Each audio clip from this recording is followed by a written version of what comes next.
Some of the most important basic problems in macroeconomics is inflation and Phillips curve. Economists have been concerned or bothered about these problems from time immemorial. In this class, we are going to study an empirical relationship which later was established at theoretical level also on the relation between inflation and unemployment developed by A.W. Phillips. And this relationship is known as Phillips curve because it was developed by economist named Phillips, A.W. Phillips. So this relationship posits an inverse relationship between inflation and unemployment, or says that there is a trade-off between inflation and unemployment. A higher inflation is consistent with lower levels of unemployment, and a lower inflation is consistent with higher level of unemployment.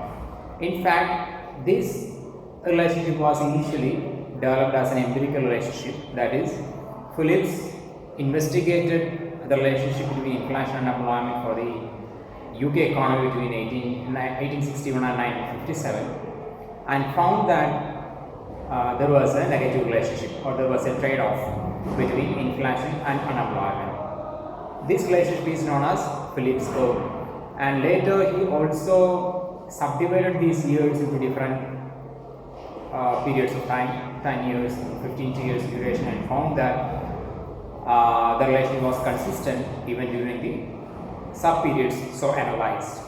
So this relationship is known as Phillips curve, or Phillips curve is a curve developed by A.W. Phillips for the UK economy from 1861 to 1957, which showed a trade-off between inflation and unemployment, or showed an inverse relationship between inflation and unemployment. So this Phillips curve is known as the original Phillips curve. And this original Phillips curve developed as a relationship between money wage and unemployment. Okay, it was developed as a relationship between money wage and unemployment. Later, economists found that money wage and prices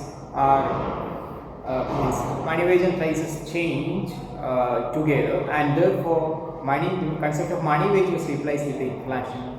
And in later periods of time, Phillips curve is known as the relationship between inflation and unemployment. So from the initial periods where Phillips curve was explained as a relation between money wage and unemployment, was changed in later periods to a relation between inflation and unemployment. Here we are representing a Phillips curve.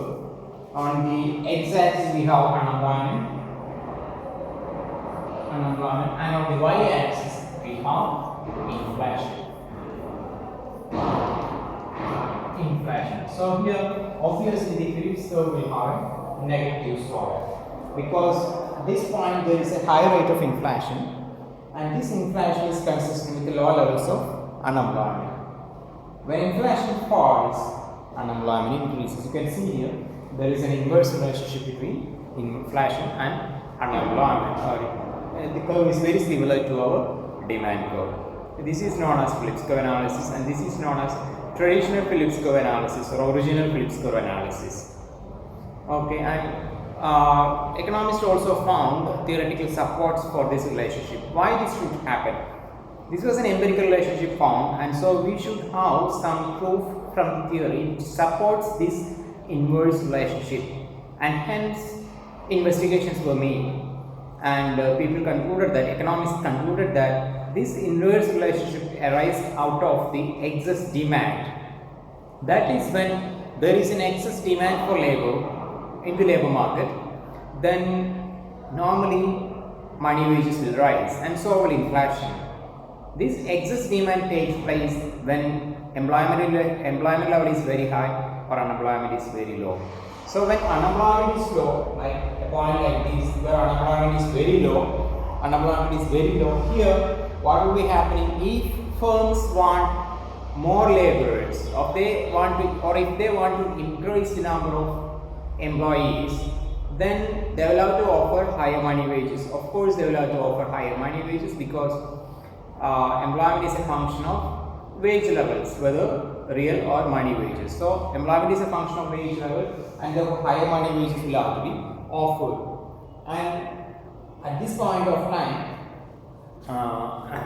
there is an excess demand for labor, and therefore wage rates and so on inflation will rise. Here also it happens. If there is insufficient demand for labor, there isn't a sufficient demand for labor, then what happens? Or if there is no excess demand for labor, or if there is an excess supply of labor, then laborers will be competing for the rare jobs that are available, and this competition will force down the prices. So if there is excess supply of labor, that means if there is excess supply of labor, there will be higher rates of unemployment. If there is excess supply of labor, the unemployment will be high, the economy will be somewhere to the right of this diagram, so unemployment will be high. And under such a situation, prices will usually be low. Why? Prices will usually be low because the unemployed laborers will be competing among themselves and driving down the wage rates, because all of them wants to get employed and the employment opportunities are few and far and few. So they will be competing with themselves and driving down the price, driving down the wages, and this will finally impact prices, which also comes down. So to the right of this diagram, there will be low inflation and high unemployment, and to the left of this diagram there will be high inflation and low unemployment. This is known as traditional Phillips curve analysis, okay, which shows inverse relation between unemployment and inflation. And a strange thing about economics is that whenever we find some relationship between two variables and that relationship becomes popular in economic theory, the studies after such a finding or after such a popularity of the relationship will prove that, usually proves that the relationship disappears over time. So why does this happen? The relationship disappearing, the once found relationship disappearing after a period of time, and this has theoretical backing also. And here economists again began to investigate this inverse relation between inflation and unemployment. One of the most famous economists who did was Milton Friedman and Edmund Phelps. These economists did empirical analysis of the Phillips curve function, that is whether they checked whether a trade-off actually existed for the Phillips curve. Even though Phillips found it empirically, Friedman in the 1960s, late 1950s and early 1960s, and Phelps also analyzed whether such a relationship existed in the current scenario. And they found that actually there was no trade-off between inflation and unemployment. The Phillips curve was not a downward sloping line as shown here, but actually it was a vertical one. That is, the trade-off between inflation and unemployment disappeared in the long run, and the Phillips curve was like this, okay? Vertical straight line. And what is the characteristics of this vertical straight line? This vertical straight line tells us that whatever be the level of inflation, whether inflation is quite high or low or quite low, like here, the rate of unemployment will be at a fixed level. And this was also an empirical relationship, and this began to be known as Friedman's Phillips curve or long run Phillips curve. We will explain why this is called a long run Phillips curve.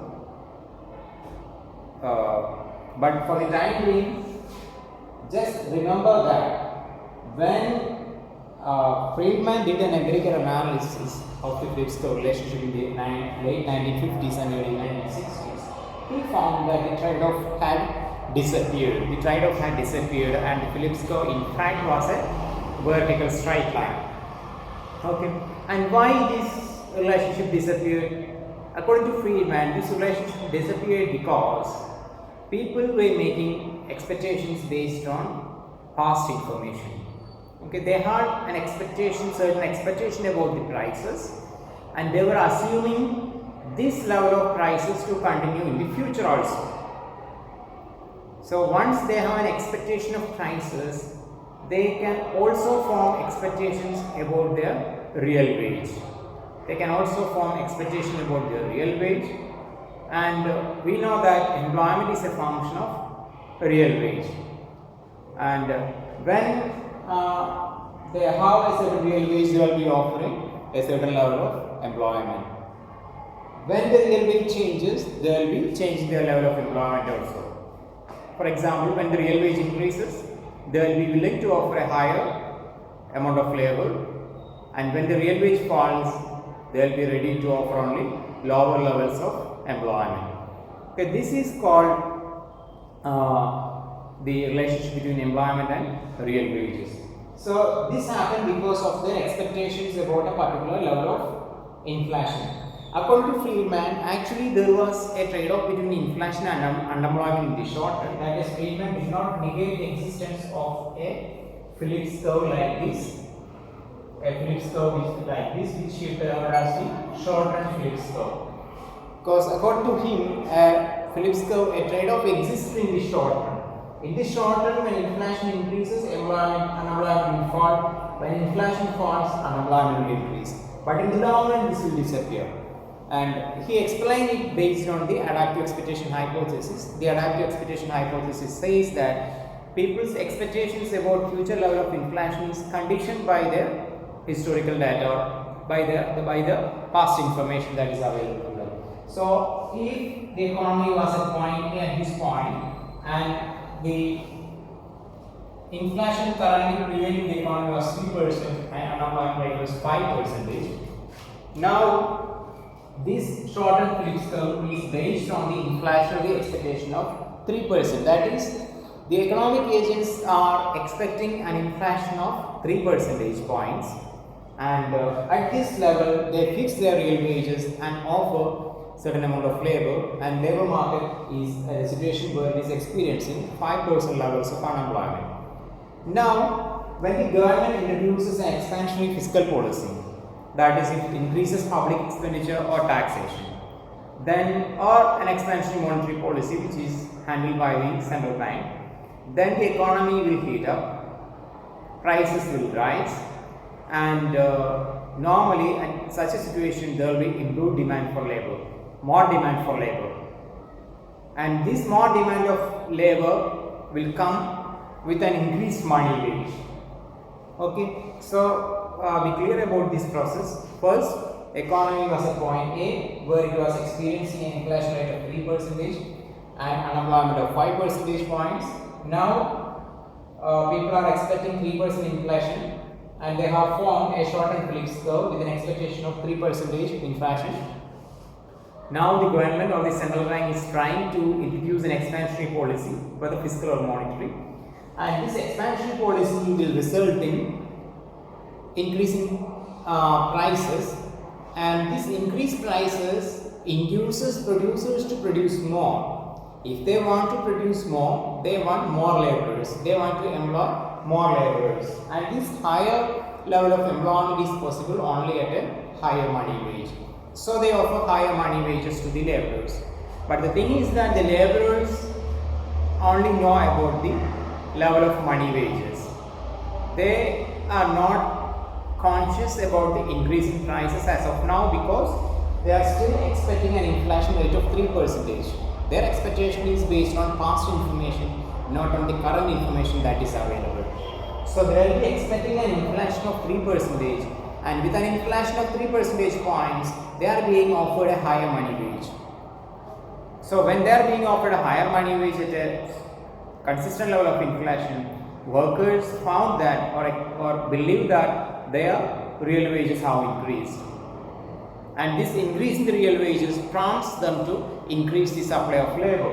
So what happens? The economy moves, for example, from A to B, where unemployment has fallen from 5 to 2.5%, and inflation has increased from 3 to 6 percentage points. Okay, unemployment has fallen from 5 to 2.5%, and inflation has increased from 3 to 6 percentage points. So this happened.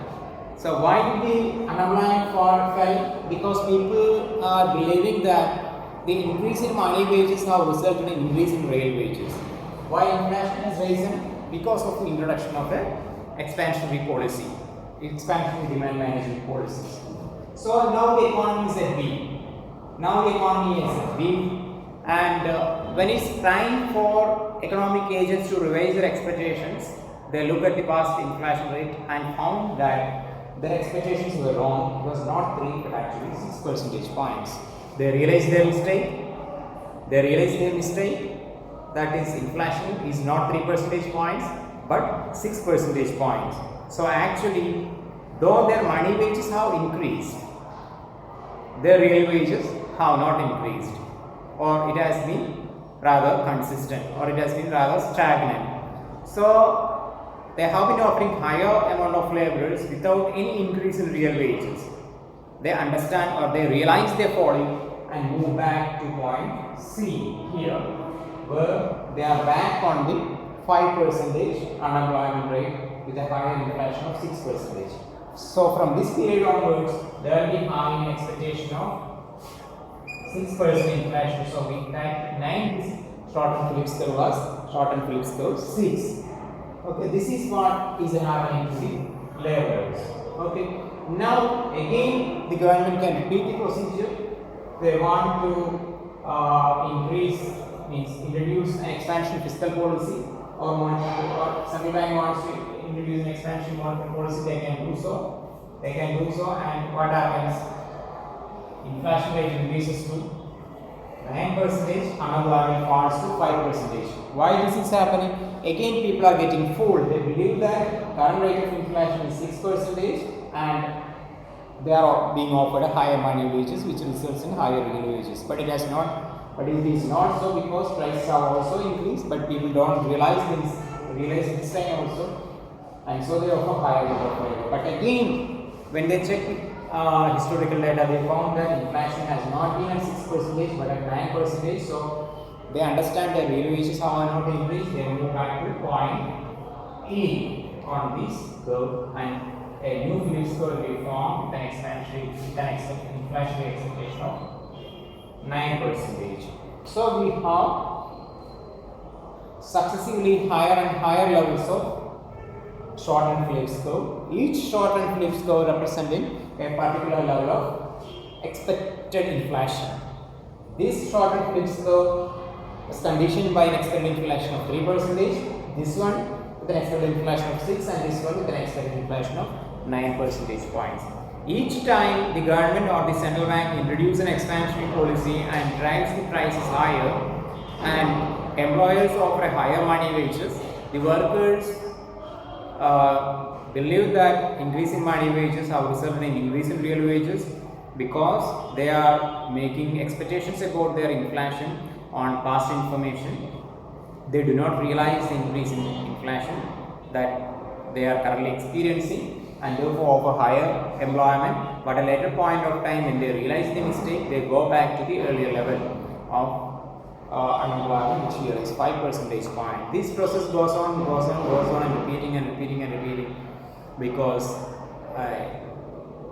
the economic agents are always forming these adaptive expectations. Adaptive expectation means expectations are adapted on past information. So this is known as, when we are connecting all these points A, C and E, we get a vertical Phillips curve, and this Phillips curve is known as a long run Phillips curve, because it joins points on the different short and Phillips curve formed with a particular expectation of inflation rate. So this is known as long run Phillips curve, and long run Phillips curve is vertical straight line. And this Phillips curve has important policy implications.